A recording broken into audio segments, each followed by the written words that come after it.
উঠি। আরে আর একটু বসে যান না, রোদের যা তেজ। আগের থেকে কম আছে, যেতে পারবো।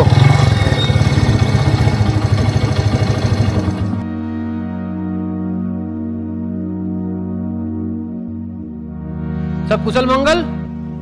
All is not well. Positive ভাবুন, অল ইজ ওয়েল, মোদিজির গ্যারেন্টি। দাদার নমিনেশন সাবমিট হবে, নো টাইম। বাবার ঘ্যান জ্ঞানানি, ওষুধ নেই? সব আছে। 1450। মানে কদিন আগে তো হাফ দাম ছিল, এর মধ্যে দুগ্নি হয়ে গেল। 35টা ওষুধের কোম্পানি 1000 কোটি টাকা দিয়েছে ইলেকট্রাল বন্ডে, সব গেছে মোদির পকেটে। কোম্পানিগুলো সুদে আসলে সেই টাকা তুলছে লোকের ঘাড় ভেঙে। বেওসা। সবখানে লোটো, মোদিজির গ্যারান্টি। আছে তো 600। ওষুধগুলো নিয়ে যা, বাকির খাতায় লিখে রাখি। দিয়ে দিবি মোদির গ্যারান্টি। কি চক্কর মাইরি।